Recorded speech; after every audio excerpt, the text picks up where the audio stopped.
आशा भारती।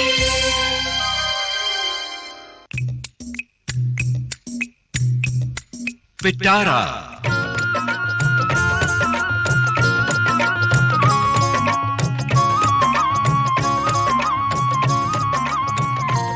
पिटारा में आज सेहतनामा।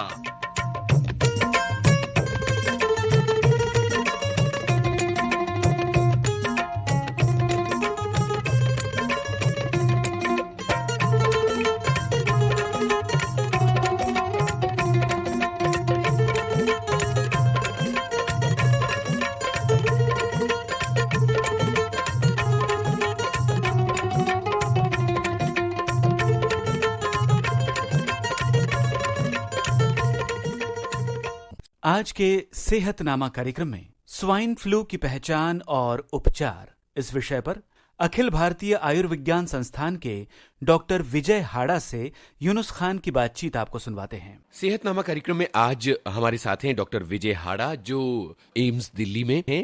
बहुत बहुत स्वागत है डॉक्टर साहब आपका सेहतनामा कार्यक्रम में। सबसे पहले तो अपने बारे में बताइएगा डॉक्टर साहब। धन्यवाद आपका। मेरा नाम डॉक्टर विजय हाड़ा है जी। मैं एम्स दिल्ली में pulmonary medicine and sleep disorder department में असिस्टेंट प्रोफेसर हूँ। जी जी। और हम अपने विभाग में सांस से संबंधित बीमारियां देखते हैं और मैं यहाँ पे 2002 से काम कर रहा हूँ।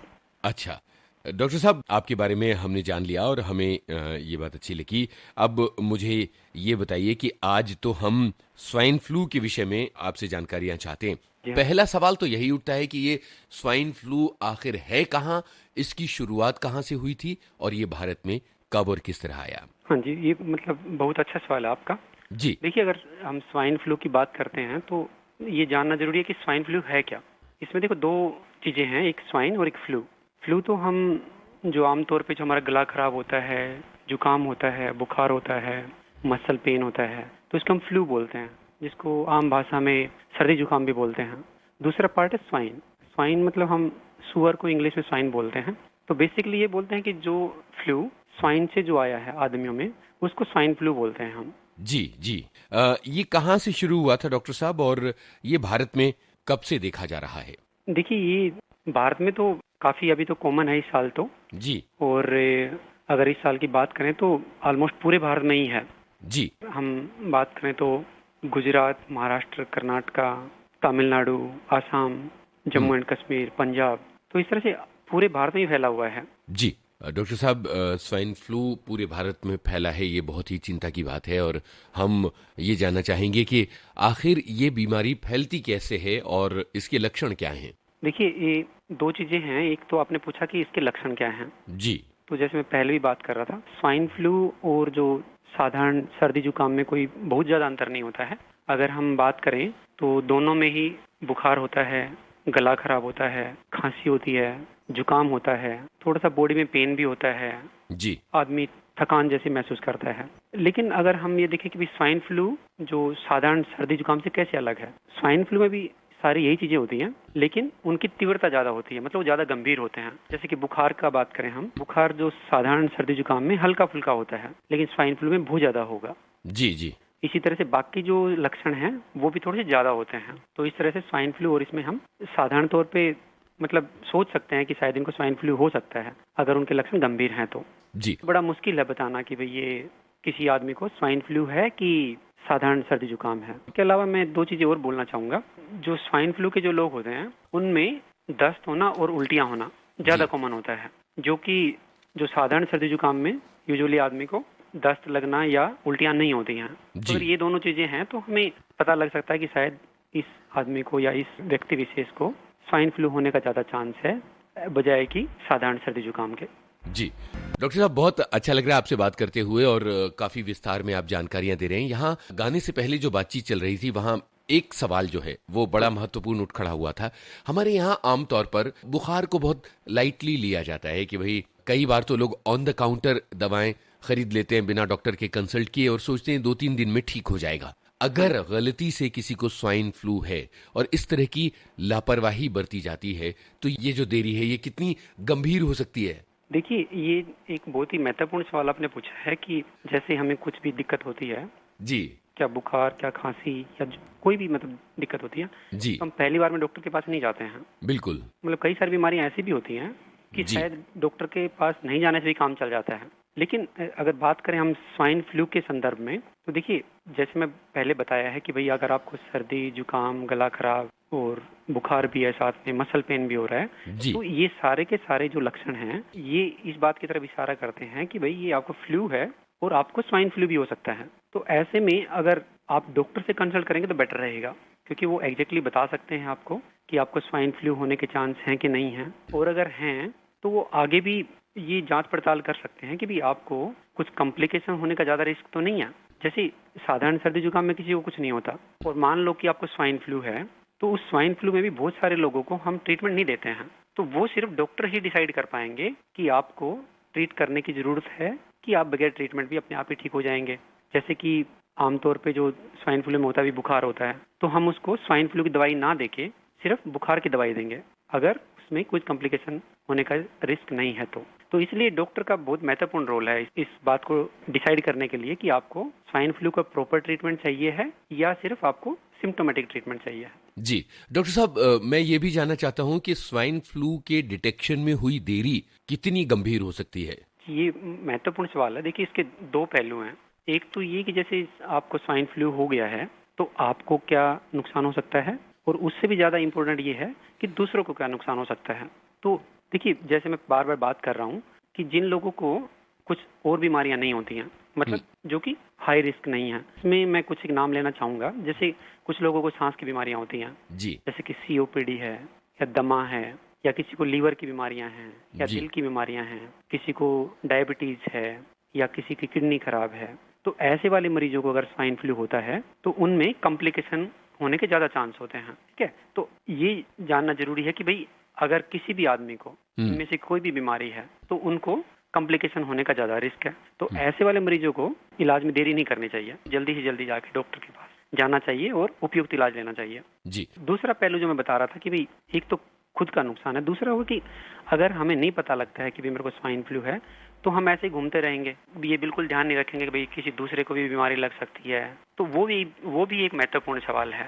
अगर हम जल्दी से डॉक्टर के पास जाएंगे तो हमें पता लग जाएगा कि हम स्वाइन फ्लू है हमें, और हम जो उपयुक्त जो प्रिवेंटिव मेजर्स ले सकते हैं कि इस बीमारी को कैसे रोका जा सकता है तो हमें फैलने के लिए, तो वो भी एक महत्वपूर्ण चीज है। जी। डॉक्टर साहब, यहाँ एक चीज आपने ये कही कि स्वाइन फ्लू का जो डिटेक्शन है अगर वो देर से होता है तो इसका आप पर यानी जो मरीज है उस पर और उसके आसपास वालों पर क्या फर्क पड़ सकता है। हाँ। अब जरा हम ये आसपास वालों वाला जो मुद्दा है इस पर फोकस करते हैं। अगर किसी को स्वाइन फ्लू है घर में, पास पड़ोस में, शहर में, दफ्तर में, स्कूल में, तो ये जो आसपास वाले लोग हैं ये किस तरह से संक्रमित हो सकते हैं? देखिए जो स्वाइन फ्लू जो फैलता है तो इसको हम ड्रॉपलेट इन्फेक्शन बोलते हैं। जी, मतलब जो हम खांसी करते हैं या हमें छींक आती है तो उसमें ड्रॉपलेट्स निकलते हैं, छोटे छोटे जो कण निकलते हैं, उसके अंदर ये वायरस होता है। ये हवा में जाता है और दूसरे लोगों को संक्रमित करता है। जी, और दूसरा ये है कि जिसको स्वाइन फ्लू है उस आदमी को खांसी आई, उसने हाथ लगाया मुंह के ऊपर या नाक के ऊपर, उसके ऊपर ये स्वाइन फ्लू के जो वायरस है वो आ जाता है। फिर हम किसी चीज को टच करते हैं उसी हाथ से, वहाँ चला जाता है। फिर जैसे कोई दूसरा आदमी उसको टच करेगा तो उसके हाथ पे जाएगा, और उसने अगर उसी हाथ को मुंह पे या नाक पे लगाया तो उसके शरीर में भी चला जाएगा। तो इस तरह से ये एक आदमी से दूसरे आदमी पे फैलता रहता है। डॉक्टर साहब, ये जो स्वाइन फ्लू है ये दूसरों में फैल सकता है और इसका संक्रमण जो है वो किसी मरीज से दूसरों में हो सकता है, ये बात बहुत ज्यादा घातक लग रही है। डॉक्टर साहब, पल पल दिल के पास तुम रहती हो, बड़ा रोमांटिक प्यारा सा गाना जिसे कई पीढ़ियों ने गुनगुनाया है, और अगर एक अच्छा डॉक्टर आसपास हो पल पल तो बड़ी शांति रहती है, मन की शांति रहती है। मरीज जो है वो ज्यादा चिंता में नहीं रहता है कि डॉक्टर साहब हैं। आज सेहतनामा कार्यक्रम में डॉक्टर विजय हाड़ा हमारे साथ हैं और स्वाइन फ्लू के बारे में बता रहे हैं। बच्चों के स्कूल में तरह तरह के बच्चे, अलग अलग इलाकों से आने वाले बच्चे एक साथ एक ही क्लास में होते हैं और संक्रमण फैलने के चांसेस बहुत ज्यादा होते हैं। स्वाइन फ्लू को लेकर परिवार और स्कूल और टीचर्स, इन सबको आप क्या सलाह देना चाहेंगे? स्वाइन फ्लू होता है जी, तो उसको रोकने के कुछ तरीके होते हैं। एक तो जैसे मैंने बताया था कि ये छींकने से, खांसने से और छूने से फैलता है। हाथ पे जो वायरस आता है दूसरी जगह चला जाता है। इसमें क्या होता है कि दो पहलू हैं। एक तो जिसको हुआ है स्वाइन फ्लू वो दूसरों को फैलने से कैसे रोक सकता है, और दूसरा पहलू है कि हमें पता भी सामने वाले को स्वाइन फ्लू है, तो हम उससे कैसे बचें। बिल्कुल। तो इसमें ये है कि किसी को अगर स्वाइन फ्लू होता है तो उसमें 2-3 चीजें हैं। एक तो ये कि जब उसके सिम्टम होते हैं, यानी लक्षण होते हैं, मतलब बुखार होता है, खांसी, जुकाम, ये चीजें होती हैं, तो उस टाइम पे वो संक्रमण फैला सकता है। जी जी और जब उसका बुखार ठीक हो जाता है, जी। उसके बाद भी 24 घंटे तक वो संक्रमित रहता है, मतलब उससे इन्फेक्शन दूसरे लोगों को लग सकता है। तो ऐसे में मान लो कि किसी मरीज को स्वाइन फ्लू हो गया है, तो वो कैसे दूसरों को लगने से रोक सकता है। एक तो ये कि जैसे वो वही खांसी करता है या जुकाम या छींकें आती हैं, अपने मुंह और नाक को ढक सकता है। जी जी। उसके लिए आप अपना रुमाल इस्तेमाल कर सकते हैं या टिश्यू पेपर इस्तेमाल कर सकते हैं। हम बोलते हैं कि टिश्यू पेपर बेटर है। जी। टिश्यू पेपर ज्यादा उपयुक्त है ऐसे केसेस में, क्योंकि उसका दूसरे और कोई उपयोग नहीं कर सकता है। आप यूज करें और फेंक सकते हैं। बिल्कुल। दूसरा ये है कि अगर जब तक जरूरी ना हो, आप अपने आप को घर में रखिए। जैसे कि स्पेशली जो स्कूल के जो बच्चे होते हैं, जी अगर किसी को स्वाइन फ्लू है तो मेरी सलाह यही है कि आप कुछ दिन की छुट्टी कर लीजिए, जब तक कि आपका बुखार ठीक हो जाए और कम से कम 1 दिन तक आपको लगातार बुखार ना आए। तो उसके बाद आपसे दूसरों को स्वाइन फ्लू लगने का चांस लगभग खत्म हो जाता है। तो ये है जो सावधानियां हम बरत सकते हैं। दूसरा ये है कि मान लो कि घर में किसी को स्वाइन फ्लू हो गया, तो बाकी घर वालों को ना लगे, उसका हम क्या कर सकते हैं। तो उसमें एक तो चीज ये है कि हम बार बार हाथ धोएं जब भी उनकी किसी चीज को छूते हैं या जब भी उनके पास में जाते हैं। तो हर एक घर वाले जो भी उनको केयर कर रहे हैं, उनका ये ध्यान रखें कि जब भी कुछ करते हैं तो हाथ धोएं बार बार। और एक और जो महत्वपूर्ण चीज ये है कि हम घर में किसी एक आदमी को बोल सकते हैं कि भाई आप सिर्फ इस आदमी का ध्यान रखिए, ताकि सारे के सारे लोग उसके संपर्क में ना आए, तो बाकी लोगों को बचाया जा सकता है। तो ये कुछ एक स्टेप्स हैं जो हम ले सकते हैं जी स्वाइन फ्लू को संक्रमण फैलने से रोकने के लिए। जी। डॉक्टर साहब, काफी डरावनी बात लगती है कि स्वाइन फ्लू जो है वो किसी सार्वजनिक स्थान पर किसी भी व्यक्ति से किसी भी व्यक्ति को लग सकता है। और आपने कहा कि रूमाल की बजाय अगर हम टिश्यू पेपर का इस्तेमाल करते हैं तो चूंकि वो यूज एंड थ्रो है, वो ज्यादा सही उपाय हो सकता है। आजकल बहुत सारे लोग मास्क का इस्तेमाल करते हैं ताकि सांस की बीमारियां किसी दूसरे व्यक्ति से ना लगे। इस बारे में आपकी क्या राय है? हाँ, देखिए, ये भी एक वो है कि जैसे मैंने बताया कि जो स्वाइन फ्लू का जो वायरस है, जो हम खांसते हैं या छींक मारते हैं तो उस टाइम पे जो कण निकलते हैं, जो उसको ड्रॉपलेट हम बोलते हैं, ड्रॉपलेट में जाता है। कोई भी चीज अगर कवर करेगी हमारे फेस को और नोज को, अगर पूरा ढका हुआ है, तो अगर हमें स्वाइन फ्लू है तो हमसे दूसरों में वो वायरस जाने के चांस ऑलमोस्ट खत्म हो जाते हैं। ऐसे ही अगर हमने पहन रखा है और बाकी लोगों को है तो उसके चांसेस काफी कम हो जाते हैं। तो मेरा मानना ये है कि अगर हम मास्क पहनते हैं जी तो इसका डेफिनेट फायदा होता है। जी। डॉक्टर साहब, शुक्रिया ये बात बताने के लिए, क्योंकि काफी सारे लोग संकोच भी करते हैं कि ये मास्क पहना जाना चाहिए, अजीब सा लगता है, लोग क्या कहेंगे वगैरह। लेकिन आपकी इस सलाह के बाद शायद लोगों का संकोच दूर हो जाएगा। थोड़ा सा इसमें कंफ्यूजन है जी। लेकिन फिर भी बिल्कुल कोई भी सावधानी बरतने से अच्छा कि कम से कम कुछ तो हो। बिल्कुल। कोई 100% तो ये भी नहीं है। जी जी बिल्कुल। पर अगर जिसको स्वाइन फ्लू है, अगर वो अपना मुंह ढक के रखे तो मेरे को लगता है कि ज्यादा इफेक्टिव होगा एज कम्पेयर कि हम सबको पहनाएं। बिल्कुल सही कह रहे हैं आप। और इस बात का ध्यान रखना चाहिए कि अगर कोई एक व्यक्ति बीमार पड़ा है तो वो कम से कम बाकी लोगों पर उसका अपनी बीमारी का असर ना होने दे। हाँ जी, हाँ, ये हमारी सबकी जिम्मेवारी बनती है। जी। डॉक्टर साहब, बातें सेहत के लिए हानिकारक चीजों की हो रही है। बापू तो सेहत के लिए हानिकारक नहीं है, वो कहते हैं पढ़ लो, जिंदगी में कुछ बन लो। ये जरूरी बातें हैं। बताइए कि जैसे कि आपने कहा कि स्वाइन फ्लू के मरीजों की जिम्मेदारी ज्यादा बन जाती है कि वो मास्क पहने ताकि दूसरों को ना लगे, और उसके अलावा ये बात बहुत जरूरी होती है कि वो यहाँ कम से कम घर के अंदर बने रहें और सही इलाज डॉक्टर साहब से ले ताकि जल्दी बीमारी ठीक हो जाए, दूसरों में ना फैले, गंभीर रूप ना ले सके। आपने तमाम तरह की सावधानियों के बारे में भी बताया। लेकिन हमारा देश बहुत विस्तृत, बहुत व्यापक है और देश के सभी इलाकों में एक जैसी चिकित्सकीय सुविधाएं नहीं हैं। तो जरा ये बताइए कि बहुत छोटे शहरों और गांव के जो लोग हैं वहां अगर स्वाइन फ्लू होता है तो वो बेचारे क्या करें? देखिए, एक तो ये है कि कोई गांव में रह रहा हो या शहर में रह रहा हो, जी, जो ये सावधानियां बताई हैं ये जी। तो कोई भी अपना सकता है। इसमें कोई ज्यादा पैसे तो लगते नहीं हैं। ये तो अपने आप का एटीट्यूड चेंज करने की जरूरत है कि भाई अगर आपको स्वाइन फ्लू लग रहा है तो आप अपना जब भी खांसते हैं तो मुंह पे रुमाल रखिए, या रुमाल भी नहीं है तो हम बोलते हैं कई बार कि अपनी जो शर्ट होती है उसकी बाजू को मुंह पे ढक लीजिए। अच्छा। तो वो भी एक तरीका होता है कि खांसी जब करें तो उसको कैसे दूसरों को ना लगे बीमारियां। घर में रुकने के लिए जब तक कि जरूरी ना हो आप बाहर ना जाएं। और एक चीज है जो कि सबसे ज्यादा इफेक्टिव है, जो अभी तक मैंने बात नहीं की, बताएं। वो इंजेक्शन, वैक्सीनेशन। वैक्सीनेशन बोलते हैं कि भी सबसे जो कारगर तरीका है स्वाइन फ्लू रोकने का या इन्फ्लुएंजा रोकने का, वो सबसे कारगर तरीका तो वैक्सीनेशन ही है। और जो बहुत सारे देश जो हैं, काफी डेवलप्ड जो देश है, जैसे अमेरिका है या इंग्लैंड है, वहाँ पे तो इसको आमतौर पे इस्तेमाल किया जाता है कि उन्होंने बोला हुआ है कि भाई सबको ये इंजेक्शन लगवाना है। जी। भारत में क्योंकि जनसंख्या इतनी ज्यादा है तो शायद आर्थिक तौर पे ये संभव नहीं है कि सबको हम इंजेक्शन लगाने के लिए बोलें, लेकिन कुछ कुछ लोग हैं जिनको ये लगाने से बहुत फायदा हो सकता है। मतलब हाई रिस्क ग्रुप को हम आइडेंटिफाई कर सकते हैं। उसमें हाई रिस्क में बोलते हैं, जैसे मैंने कुछ देर पहले बताया था, कि जिन लोगों को और बीमारियां होती हैं, जैसे कि सांस की बीमारी है, सीओपीडी, अस्थमा, या किसी को लीवर की बीमारी है, या दिल की बीमारी है, या डायबिटीज है, या किडनी की बीमारी है, इन लोगों को वैक्सीन लगाने से फायदा होगा। उनको स्वाइन फ्लू भी नहीं होगा, और अगर होता है तो उनमें कॉम्प्लिकेशन के चांसेस कम हो जाते हैं। इसी तरह से और हाई रिस्क ग्रुप हैं, जैसे कि जैसे जैसे उम्र बढ़ती है तो उनमें भी कॉम्प्लिकेशन होने का ज़्यादा डर रहता है। तो जो लोग 65 से ऊपर वाले हैं, एज ग्रुप के लोग हैं, उनको आप वैक्सीन लगा सकते हैं। ऐसे ही बच्चों में जो 5 साल से कम उम्र के जो बच्चे होते हैं, उनमें भी कॉम्प्लिकेशन होने का ज़्यादा डर रहता है, तो उनको भी आप वैक्सीनेट करा सकते हैं। तो इस तरह से हम वैक्सीन भी लगा सकते हैं सबको। जी। तो उससे भी फैलने का चांस या स्वाइन फ्लू होने का चांस अगर हो गया तो उससे कॉम्प्लिकेशन होने का कम चांस हो जाता है। जी।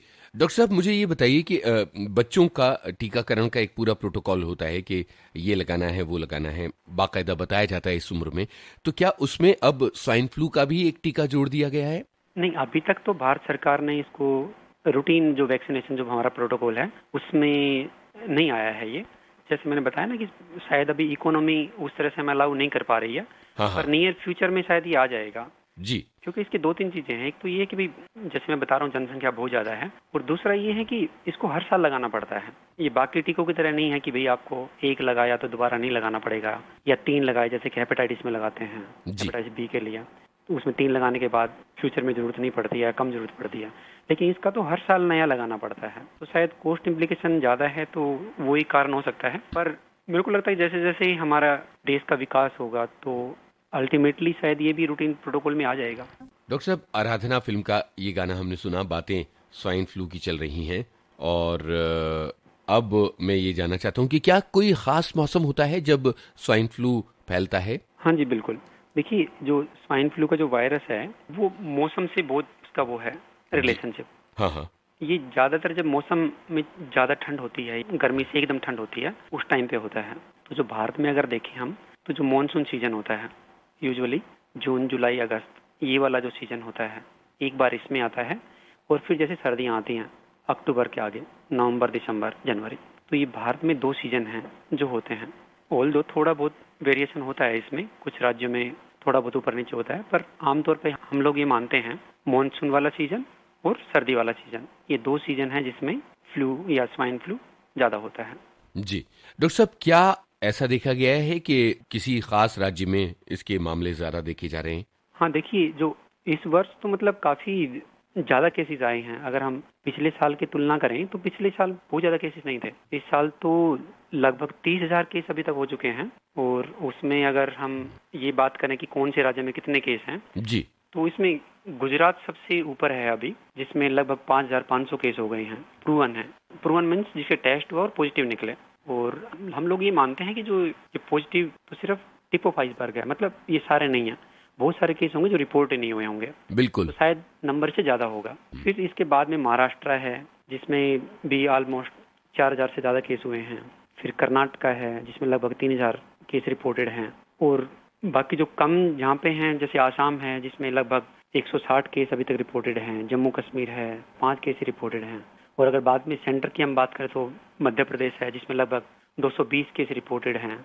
तो इस तरह से पूरा भारत ही इन्वॉल्व है इसमें, पूरे भारत में फैला हुआ है। डॉक्टर साहब, ये बात थोड़ी समझ नहीं आ रही है कि क्या कारण हो सकता है कि किसी राज्य में ये मामले बहुत ज्यादा हैं और किसी राज्य में ये मामले बहुत कम हैं? देखिए, ये थोड़ा सा मुश्किल है इसका जवाब देना। हो सकता है कुछ मौसम से, जैसे हम बात कर रहे हैं कि मौसम से रिलेटेड ज्यादा होता है ये, तो किसी राज्य में प्रोबेबली जो बारिश होती है वो डिफरेंट टाइम पे होती है, मतलब जो टेम्परेचर जो चेंज होता है वो शायद डिफरेंट टाइम पे होता है, किसी राज्य में डिफरेंट टाइम पे होता है। जी। तो वो एक कारण हो सकता है जो मेरे को समझ में आता है। और दूसरा ये हो सकता है कि भाई राज्य ने उस बीमारी को रोकने के लिए या लोगों में अवेयरनेस कितना है, किसी को हुआ तो प्रिकॉशन ली गई है या नहीं ली गई है, ठीक बात। या वैक्सीनेशन कुछ हुआ है कि नहीं हुआ है। जी पर ये सारे मतलब मेरा विचार है, ऐसे ही बड़ा मुश्किल है इसको बताना कि भाई इन्हीं की वजह से होगा। जी ज्यादा अच्छी जो एक्सप्लेनेशन ये लग रही है शायद जो मौसम का ही कुछ लिंक होना चाहिए इससे। जी डॉक्टर साहब, एक सवाल ये कि क्या आहार से इसका कोई ताल्लुक है कि वेजिटेरियंस या नॉन वेजिटेरियंस लोगों के बीच में इसके फैलने में कोई फर्क है? हाँ, ये बहुत ही महत्वपूर्ण सवाल पूछा आपने, क्योंकि स्वाइन फ्लू का नाम आते ही लोग सोचते हैं कि बस सब तो ये नॉन वेजिटेरियन खाना बंद। लेकिन देखिए ये है कि जो स्वाइन, ऑल्दो ये स्वाइन से आया है, पर जो हम मीट खाते हैं या जो पोर्क जिसको बोलते हैं, सुअर का जो मांस जो होता है उसको खाते हैं, उससे स्वाइन फ्लू होने का चांस 0 के बराबर है। जी उसका कारण ये है कि जब हम उसको बनाते हैं तो टेम्परेचर बहुत हाई होता है, हम उबालते हैं तो टेम्परेचर बहुत ऊपर जाता है, वो जो तापमान है उसके ऊपर स्वाइन फ्लू का वायरस जिंदा नहीं रहता है, तो इसलिए खाने से इसका ज्यादा संबंध नहीं है। ठीक है, तो ये एक भ्रांति आपने दूर कर दी, क्योंकि स्वाइन फ्लू को लेकर ये एक बहुत बड़ा सवाल हो जाता है कि जो फूड हम खाते हैं कहीं उससे तो नहीं आ रहा है। हाँ अच्छा, जी। अब जरा ये बताइए कि अगर किसी व्यक्ति को डायबिटीज है या बीपी है या हार्ट की प्रॉब्लम है या और इस तरह की कोई जो लाइफस्टाइल डिजीजेस हैं, उनसे स्वाइन फ्लू के इलाज पर किस तरह का असर पड़ता है? हाँ देखिए, ये भी एक अच्छा सवाल है। सारे जो हमारे पास मरीज आते हैं हाँ उसको हम डिवाइड कर लेते हैं 3 ग्रुप में। एक वो हैं कि भाई जिनको स्वाइन फ्लू है लेकिन उनको सिम्टम सीरियस नहीं है, जैसे मैं बता रहा था, भाई गला खराब है, सर्दी जुकाम है जी और हमें लगता है भाई ये तो स्वाइन फ्लू होगा ही, उनको हम टेस्ट भी नहीं करते हैं, सिर्फ सिम्टोमेटिक ट्रीटमेंट देके छोड़ देते हैं। जी जी जो जनरल मेजर जो होते हैं, भाई अपने आप मुंह पे आपको क्या क्या ध्यान रखना है खांसते हुए, दूसरे लोगों के पास जाने के लिए, जो अभी तक हमने जो बात की थी उसके बारे में, वही सारा बता के छोड़ देते हैं उनको। ठीक है। फिर दूसरा ग्रुप आता है जिनको ये सारे सिम्टम हैं स्वाइन फ्लू वाले, लेकिन उनको रिस्क फैक्टर हैं जिनकी आप बात कर रहे थे, जैसे कि किडनी की बीमारी है, लीवर की बीमारी है, डायबिटीज है जिसको शुगर की बीमारी बोलते हैं आमतौर पे, या कोई दिल की बीमारी हो गई, या फिर सांस की बीमारियां जैसे कि अस्थमा है या सीओपीडी है, तो इन लोगों को हम हाई रिस्क ग्रुप बोलते हैं। या फिर एज है ज्यादा या छोटे बच्चे हैं तो उनको हम हाई रिस्क बोलते हैं। तो इन लोगों को भी ट्रीटमेंट की जरूरत होती है, इन लोगों को ट्रीटमेंट देना होता है, चाहे आप टेस्ट करो या ना करो, तुरंत उनको ट्रीटमेंट देना होता है, क्योंकि इनमें कॉम्प्लिकेशन होने का बहुत ज्यादा चांस होता है, तुरंत हम ट्रीट कर देते हैं। फिर एक तीसरा ग्रुप बचता है जो कि सीवियर डिजीज होता है, मतलब उनको रिस्क फैक्टर नहीं होते लेकिन सीवियर होते हैं। जो सीवियर जो लक्षण है या जो बहुत ही गंभीर जो लक्षण होते हैं, सांस का फूलना या छाती में दर्द होना, बीपी कम हो जाना या खांसी में खून आना, ये जो 3-4 जो लक्षण जो मैंने बताए हैं ये गंभीर होते हैं। तो ऐसे केसेस को तुरंत एडमिट करना होता है, टेस्ट भी करना है और ट्रीटमेंट भी शुरू कर देना है। तो इस तरह से हम 3 ग्रुप में इनको बांट के और डिसाइड करते हैं कि इसको कैसे मैनेज करना है। जी डॉक्टर साहब, ट्रैवलर्स को, जो कि लोग बहुत ज्यादा सफर करते हैं, उनका काम ऐसा है कि उन्हें बहुत सफर करना पड़ता है, ऐसे लोगों के लिए क्या सलाह है? देखिए, उसमें ये है कि बेस्ट वे तो ये कि अपने आप को आप इंजेक्शन लगवा लीजिए, वैक्सीनेट करा सकते हैं। जी तो वो एक ऐसे वाला है कि आप कहीं पे भी जाएंगे तो आपको कुछ प्रोटेक्शन उससे मिल जाएगी। बाकी आपको पर्सनल प्रोटेक्शन रखनी है जैसे जो बाकी लोगों के लिए होती है, बाकी कोई विशेष कोई सावधानी बरतने का कोई ज्यादा फायदा मेरे को नहीं लगता। डॉक्टर साहब, ये गाना हमने सुना, रुक जाना नहीं तू कहीं हार के, मजरूर सुल्तानपुरी ने इस गाने को लिखा था, और ये गाना किसी भी तरह की बीमारी या समस्या से हार नहीं मानकर आगे बढ़ते रहने का गाना है। और आप काफी हौसले की बातें कर रहे हैं। स्वाइन फ्लू जो है वो, उससे बहुत डरने की जरूरत नहीं है, बस सावधानी की जरूरत है, टीकाकरण की जरूरत है। डॉक्टर साहब, स्वाइन फ्लू को लेकर एक बहुत अजीब तरह की दहशत लोगों के मन में है, क्योंकि अखबारों में खबर आती है स्वाइन फ्लू से इतने लोगों की मौत हो गई, इतने लोग गंभीर हैं। एक आम आदमी पर बहुत गहरा असर इस बात का पड़ता है। क्या ये बीमारी इस कदर जानलेवा होती जा रही है? देखिए, इस साल जो स्वाइन फ्लू हुआ है जी वो थोड़ा सा गंभीर तो लग रहा है, क्योंकि इस साल जो एक तो नंबर बहुत ज्यादा हुआ है, बहुत ज्यादा लोगों को इसने प्रभावित किया है और बहुत सारी जानें भी ली हैं जी। तो थोड़ा सा चिंता का विषय तो है। पर जैसे हम बात कर रहे हैं कि जब स्वाइन फ्लू होता है तो हम उसको पहचान सकते हैं किसको गंभीर वाला स्वाइन फ्लू है और किसको नॉर्मल वाला है। तो उसके लिए मेरे को लगता है कि लोगों को अवेयर होने की जरूरत है, उसकी जागरूकता फैलाने की जरूरत है कि भाई सभी सर्दी जुकाम में चिंता करने की बात नहीं होती है।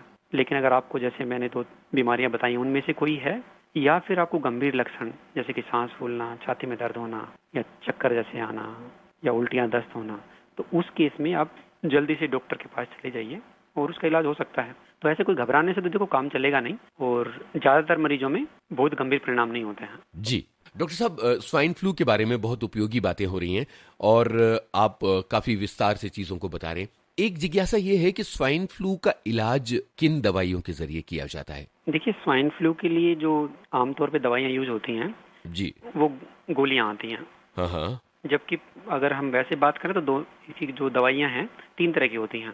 जी। एक गोली आती है या टैबलेट फॉर्म में जिसको मुंह से खाना होता है, इंजेक्शन भी आते हैं, और एक आती है जिसको नेबुलाइज फॉर्म में भी ले सकते हैं, जिसको नेबुलाइजर से देना होता है। अच्छा।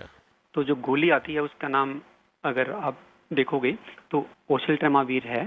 बहुत ही कॉमनली अवेलेबल है, ये दवाई आराम से मिल जाती है, पर ये मिलती है अस्पताल में ही, ऐसी ओवर द काउंटर नहीं मिल रही है। जी। इसके बाद जो भांप वाली दवाई होती है जिसको जेनेमावीर बोलते हैं, इसको पानी में मिला के भांप से लेना होता है जी। जो शायद घर पे नहीं ले पाएंगे अगर आपके पास नेबुलाइजर नहीं है तो।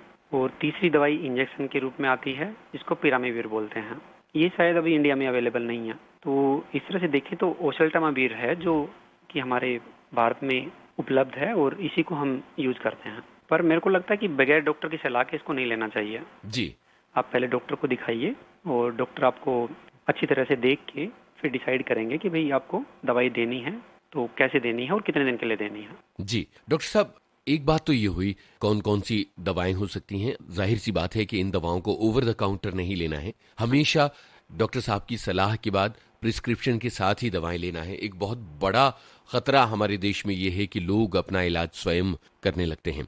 एक और चीज है, ये बताइए कि आमतौर पर क्या होता है कि बुखार के जो सिम्टम्स हैं वो और स्वाइन फ्लू के जो सिम्टम्स हैं वो काफी मिलते जुलते हैं और दोनों में डिफरेंशिएट नहीं होने की वजह से काफी देर हो जाती है स्वाइन फ्लू के डिटेक्शन में।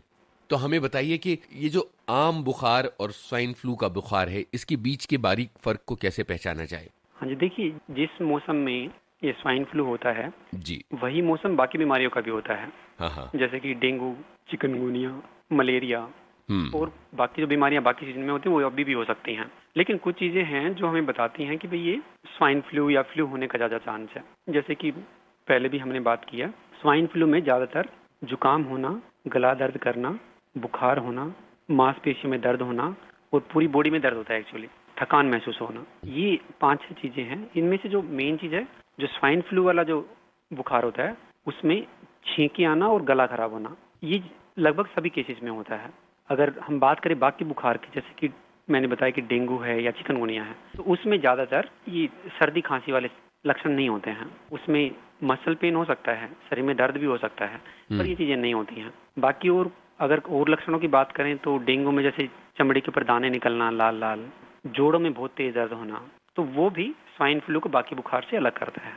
जी। तो ये कुछ एक चीजें हैं जिसके बेसिस पे हम बता सकते हैं कि भाई इसको फ्लू है। और स्वाइन फ्लू है या नहीं है वो इस बात के ऊपर निर्भर करता है कि आपके लक्षण की तीव्रता कितनी है, मतलब बुखार बहुत ज्यादा आ रहा है कि हल्का फुल्का आ रहा है, सांस की भी ऐसे प्रॉब्लम है कि नहीं है। तो उन चीजों के आधार पे हम बता सकते हैं कि भाई इसको स्वाइन फ्लू होने के ज्यादा चांस है और ये साधारण जो सर्दी जुकाम है वो नहीं है। डॉक्टर साहब, ये गाना 3 इडियट्स का हमने सुना और स्वाइन फ्लू के बारे में काफी उपयोगी बातें आपने की हैं, बहुत सारी जानकारियां हमें मिली। और अब चलते चलते सिर्फ एक बात दोहरा दीजिए और वो है सावधानियों की बात, ताकि जितने भी लोग हैं जो देश भर के श्रोता हमें सुन रहे हैं वो स्वाइन फ्लू से सावधानियां बरतें। तो इसमें कुछ एक महत्वपूर्ण जो जानकारी सबको होनी चाहिए कि स्वाइन फ्लू अपने आप से नहीं आता है। किसी को स्वाइन फ्लू होता है और वो दूसरों को लगता है, तो हमें ये पूरी सावधानी बरतनी है कि जिसको भी स्वाइन फ्लू हो वो दूसरों को ना लगे। तो उसमें सबसे जरूरी है कि जब आप खांसते हैं या छींकते हैं तो अपने मुंह को ढक के रखिए ताकि वो दूसरों को लगे ही ना। दूसरा है कि बार बार हाथ धोइए ताकि उस वायरस को एक जगह से दूसरी जगह पे जाने का मौका ही ना मिले। भी गलती से आपने अपने नाक पे मुंह पे जो हाथ लगाया है और जो वायरस आपके हाथों पे आ गए हैं, फिर आप किसी और चीज को छुओगे तो उस पर चला जाएगा। जैसे कि हम आमतौर पे फोन पे बातें करते हैं, फोन उठा लिया, नाक पे लगा था पहले, फिर फोन पे लगा दिया, फोन किसी और ने उठा लिया, तो उसको कर्टेल करने के लिए बार बार हाथ धोइए।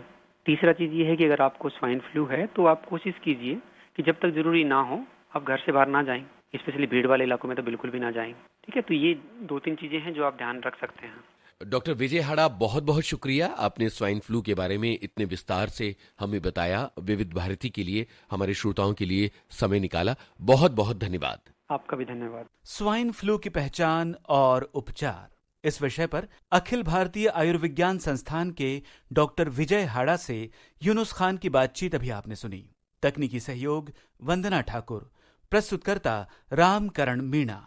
अब आज का सेहतनामा कार्यक्रम संपन्न होता है।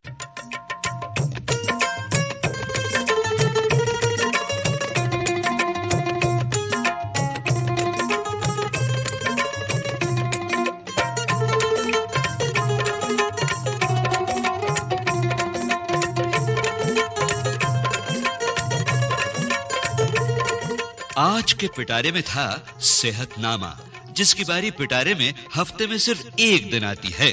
वैसे पिटारा तो सातों दिन खुलता है। हर रोज सुनिए।